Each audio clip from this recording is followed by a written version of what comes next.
जिनके होठों पर हंसी पाँव में छाले होंगे, वही डॉक्टर अंबेडकर आपके चाहने वाले होंगे।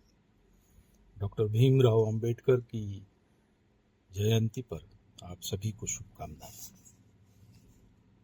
अम्बा वाडेकर, जिनको उनके गुरु ने अंबेडकर नाम दिया, एक ऐसे महान शख्सियत थी जो पूरा देश आज भी पूरी तरह से जानता नहीं। कोलंबिया यूनिवर्सिटी के मुख्य गेट के अंदर डॉक्टर अंबेडकर साहब की एक फोटो लगी है। उसमें लिखा है, हमें गर्व है कि ऐसा छात्र हमारे यहाँ पढ़ा है जिसने भारत का संविधान लिखा।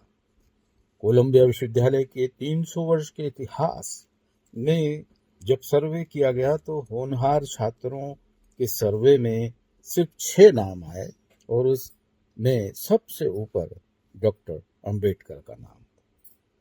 तो इस बुद्धिमत्ता के शिखर पर जाने वाले डॉक्टर अंबेडकर की एक कांस्य प्रतिमा भी वहां लगाई गई, जिसका पूर्व राष्ट्रपति ओबामा ने उद्घाटन किया था। और वहां लिखा है, सिंबल ऑफ नॉलेज, ज्ञान का प्रतीक। तो क्यों न गर्व होगा हम भारतवासियों को ऐसे इंसान पर जो अपनी समता मूलक समाज की संरचना के लिए अंतिम पंक्ति में खड़े व्यक्ति के लिए अच्छे व्यवहार की अपेक्षा करता हो। वो कहते थे, मेरे सामाजिक दर्शन को समझना है तो 3 शब्दों में समझिए, स्वतंत्रता, समानता और बंधुत्व। उनकी 25 पुस्तकों में से अधिकांश पूरे विश्व में प्रसिद्ध हैं। वे प्रकांड पंडित थे, 9 भाषाओं का ज्ञान था, 3 विषयों में पीएचडी की, और ऐसे पहले भारतीय थे जिन्होंने विदेश जाकर अर्थशास्त्र में पीएचडी की। वो विदेश गए जब 13-13 घंटे लगातार पढ़ते थे।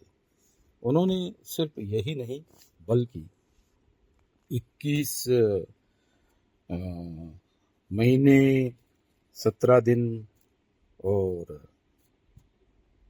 कई देशों की यात्रा करने के बाद उन्होंने वहाँ के संविधानों को जब पढ़ा तो उसका जो सार तत्व था, जो हमारे भारत के लिए अत्यावश्यक था, उसको उन्होंने प्रतिपादित किया और मसौदा तैयार किया भारत के संविधान का।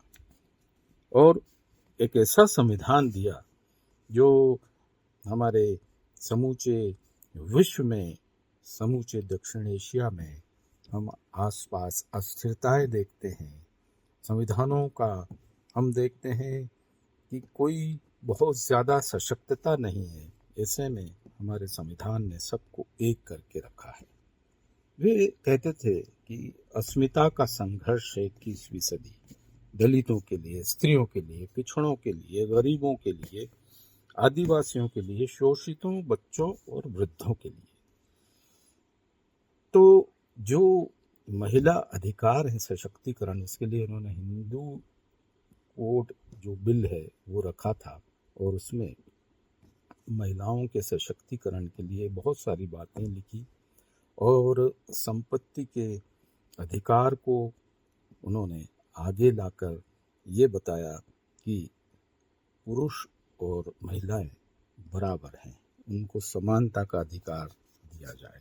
वो कहते थे, संविधान कितना भी महान हो, राष्ट्र प्रेम और नागरिकता के भाव जरूरी है, अन्यथा कोई भी संविधान कितना भी अच्छा लिखा हो वो अच्छा नहीं होता। तो लंदन के संग्रहालय में जो मूर्तियां रखी हैं, सिर्फ 2 ही मूर्तियां हैं, एक कार्ल मार्क्स की और दूसरी डॉक्टर अंबेडकर की। तो इतने महान व्यक्ति जिन्होंने हमारे देश को एक बहुत सुंदर संरचना में गढ़ा और ऐसा संविधान बनाया जो हम सब के लिए आज भी एक आदर है, एक मॉडल के रूप में लोकतंत्र के सशक्त खड़ा है। सशक्त नमन डॉक्टर अंबेडकर।